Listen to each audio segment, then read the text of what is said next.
Alright, what's going on, guys?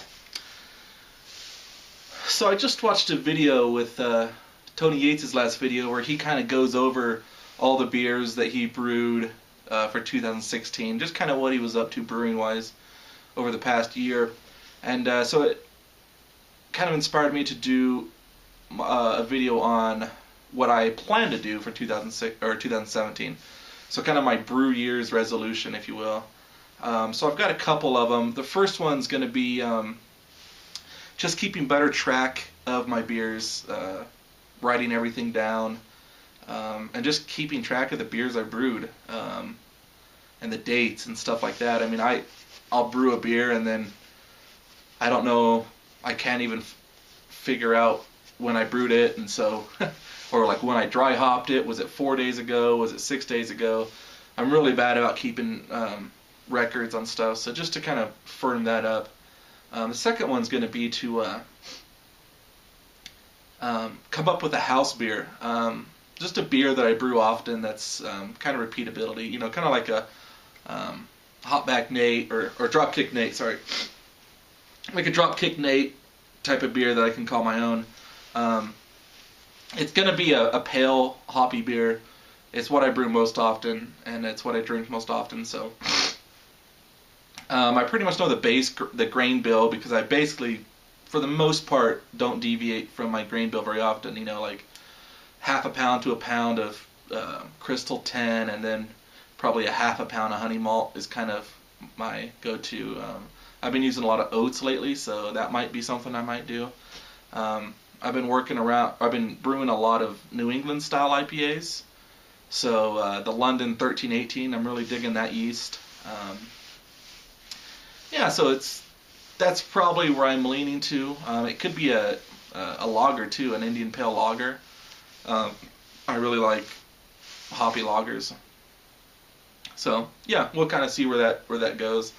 You know, just kind of start to nail down like a hoppy, or the hop schedule, and then you know, tweak it from brew to brew, and then just work on repeatability. So those two are gonna probably for sure gonna happen. But my main goal for 2017 is to get a beer entered into the Great American Beer Festival Pro-Am category. So what that is, I'm sure you guys know what the Great American Beer Festival. It's the largest beer festival. It's held here in Denver, and many of the breweries here in Denver enter into the Pro-Am category. And what that is they take a professionals brew an amateur's beer. So a professional will brew a home brew recipe that a home brewer, and as far as I know, they usually select them from competitions and stuff like that. So they might have their own type of competition just at the brewery. So they might say, you know, home brewers, we're going to do a best of show. Bring in your beers, and we'll judge them. We're not going to give you like a ton of feedback or anything like that. It's not a sanctioned event, but we're going to pick the beer that we like the best out of all the beers submitted. We're going to enter that to the Pro-Am. So I have a beer that's that same scenario entered in right now with a brewery called Odd 13. They're probably one of my favorite breweries at the moment here in town. So I have a New England style IPA and a 100% Brett. Actually, that one right there, I still got like a third of a keg of it.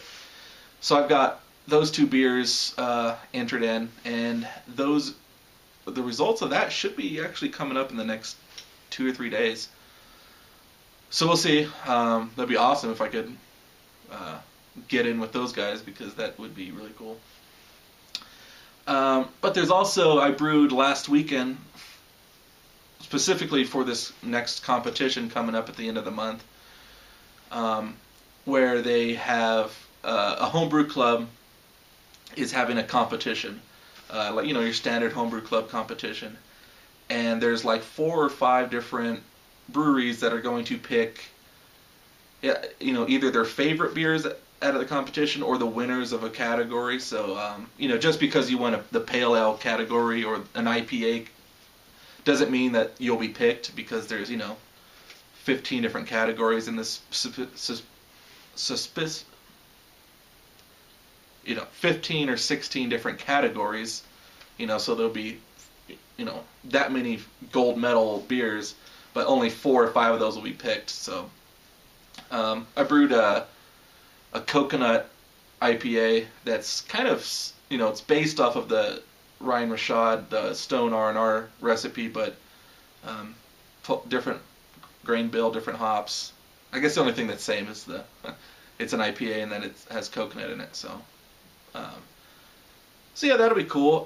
I'm just going to try to plan all of my brew days this year around trying to get into the GABF Pro-Am. So yeah, so that's basically my goal.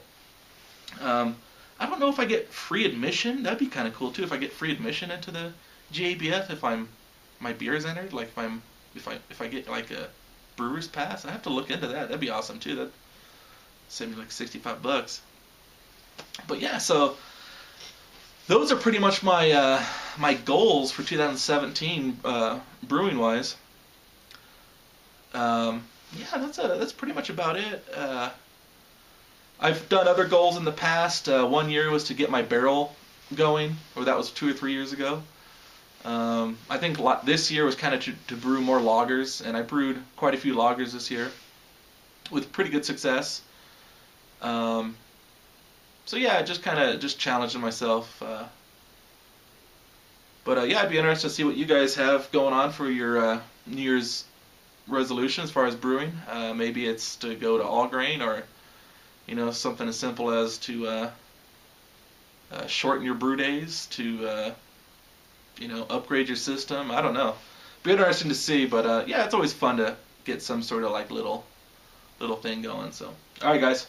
Well, I will talk to you later. Bye.